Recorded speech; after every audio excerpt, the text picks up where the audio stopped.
আসসালামু আলাইকুম সবাইকে। আমাদের সামনে হলো গুচ্ছ ভর্তি পরীক্ষা।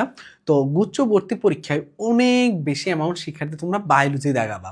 তো গুচ্ছ বায়োলজিতে কিভাবে তুমি 20+ মার্ক নিশ্চিত করতে পারো, আমি এটা নিয়ে ডিটেলস একটা ছোট্ট ভিডিও আপলোড দিচ্ছি।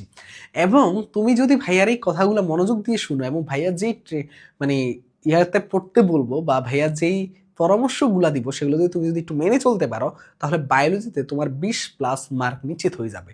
তাহলে সেগুলো কি কি, উচ্চ বায়োলজিতে কিভাবে তুমি 20+ মার্ক নিশ্চিত করবা, চলো আমরা ধাপে ধাপে দেখি। এখানে আমি দেখে বুঝতে পারতেছো, আমি লিখে দিছি যে গুচ্ছ বায়োলজিতে তুমি কিভাবে 20+ মার্ক নিশ্চিত করবা। তো এখানের মধ্যে না আমি দুইটা ক্যাটাগরি নিয়ে আলোচনা করব, দুই ধরনের।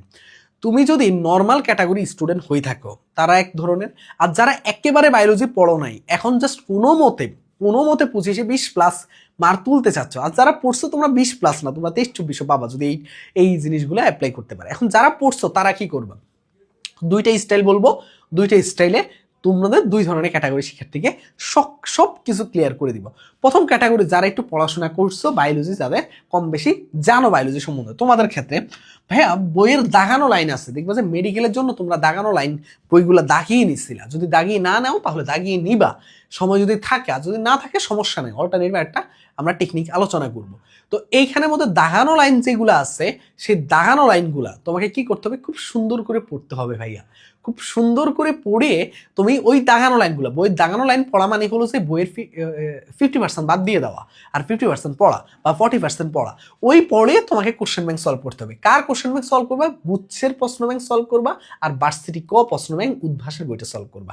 এই দুইটা কাজ করবা। কি কি বললাম ভাইয়া, তুমি জাস্ট এই দাগানো লাইনটা পড়বা, বইয়ের পড়ে গুচ্ছ প্রশ্ন ব্যাংক অথবা উদ্ভাসের ভার্সিটি ক প্রশ্ন ব্যাংক সলভ করবে। এইটুকু করলে তুমি মোটামুটি 20 না 22-23 মার্ক তুলতে পারবে ইনশাল্লাহ। ঠিক আছে ভাইয়া, এই দুইটা কাজ করবা।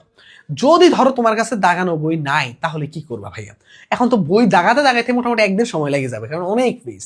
তাহলে তুমি কি করবা, অত সময়ও নাই আমার, অত ধৈর্যও নাই, বই দাগানোর একটা ধৈর্যের বিশাল বিষয়, এত ধৈর্য নাই। তাহলে আমি কি করবো ভাইয়া, উদ্ভাস থেকে বা উন্মেষ থেকে মেডিট্রিক্স, তুমি যেই কোনো, অথবা তোমার হাতে যদি বাজারে কোনো বই থাকে, ওই বইয়ের প্রত্যেকটা চ্যাপ্টারে ইম্পর্টেন্ট তথ্য দেওয়া থাকে বায়োলজির, সকল ইম্পর্টেন্ট, সেটা মেডিট্রিক্সে খুব সুন্দর করে ম্যাক্সিমাম জিনিস দেওয়া থাকে শর্টকাট সহ।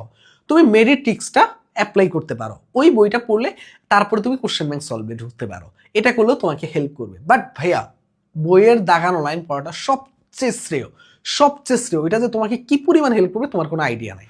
এখন ভাই যেই ক্যাটাগরি শিক্ষার্থী আছো যারা একেবারে কিছু পড়ো নাই কিন্তু বায়োলজিতে কোনো মতে 20+ পেতে যাচ্ছ, তোমাদের জন্য ভাইয়া কয়টা টেকনিক দেখো। ভাই ছক আছে যতগুলো, সবগুলো ছক পড়বা, যতগুলো বৈশিষ্ট্য আছে সবগুলো বৈশিষ্ট্য পড়বা। একটা চ্যাপ্টারের যখন 3 প্রকারের বৈশিষ্ট্য থাকে, ওই 3 প্রকারের বৈশিষ্ট্য পড়া মানে পুরো চ্যাপ্টারটাকে সম্বন্ধে একটা ভালো ধারণা নিয়ে আসা, এটা অনেকেই জানে না। বইয়ের মধ্যে যদি একটা চ্যাপ্টারের মধ্যে যদি 2টা ছক থাকে, ওই 2টা ছক পড়া মানে হলো যে এর আশেপাশে 4-5 পেজ পড়া কমপ্লিট হয়ে যাওয়া, কারণ ওই ছকটাই হলো ওই 4-5 পেজের সামারি, বা ওই 2-3 পেজের সামারি একটা ছক।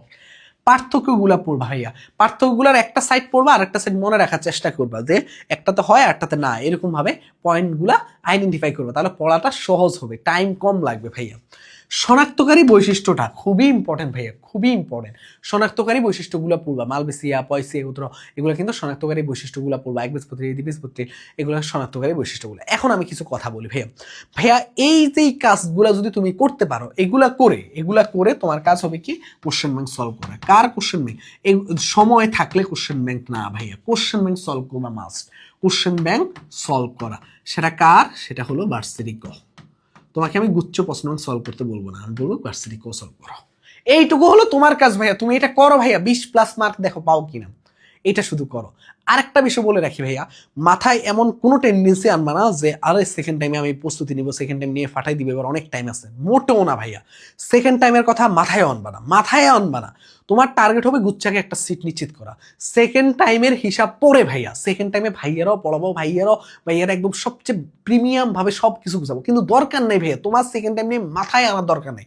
তোমার টার্গেট থাকবে যে ভাইয়া এইবার একটা সিট এনশিওর করা ভাইয়া, তোমার টার্গেট থাকবে যে এইবার যেই কোনো মূল্যে চান্স পাওয়া ভাইয়া। সেকেন্ড টাইম যে কি পরিমাণ কঠিন জানি ভাইয়া তোমার কোনো আইডিয়া নেই ভাইয়া। তাই সেকেন্ড টাইম জার্নির চাইতে তোমাকে চেষ্টা করতে হবে যে ফার্স্ট টাইমে যেন চান্স পেয়ে যাও। তবে সেকেন্ড টাইমটা গুছিয়ে পড়লে চান্স পাওয়া সহজ, বাট তাও মাথায় আনা যাবে না, ঠিক আছে ভাইয়া? ইনশাল্লাহ তোমাদেরকে এই যে ভাইয়া পরামর্শগুলো দিচ্ছে এগুলো মাথায় রাখবা। আর যারা এখনো গুচ্ছের জন্য প্রিমিয়াম আমাদের এক্সামগুলো, এখন পেপার ফাইনাল এক্সাম চলতেছে, তারপর subject final, final model test চলবে, এবং সবচেয়ে বড় যে বিষয়টা হলো যে এইখানের মধ্যে যে এক্সামগুলো, আজকে মনে হয় বাংলা এক্সাম চলতেছে, আমি একটু দেখা লাগবে রুটিনটা। তো যে এই যে এক্সামগুলো হচ্ছে, এই এক্সামগুলোতে যারা মোটামুটি 50-এর মধ্যে 35-40 মার্ক পাচ্ছ, একটা বেস্ট একটা রেজাল্ট করতেছো ইনশাল্লাহ। এই ট্র্যাকে থাকো। আর এখন কিন্তু আমাদের একটা অফার চলতেছে, 199 টাকা দিয়ে ভর্তি হতে পারবা। এক্সাম বেসা আগের যত চ্যাপ্টার ওয়াইজ এক্সাম সবগুলো দিতে পারবা, প্র্যাকটিস আকারে সময় থাকলে ওগুলো দিবা। আর এখন paper final, subject final, final model test regular বেসিসে সব শিক্ষার্থীর সাথে দাও। এটা একটা বেস্ট একটা জার্নি হবে। মাত্র 199 টাকা ভর্তি চলতেছে।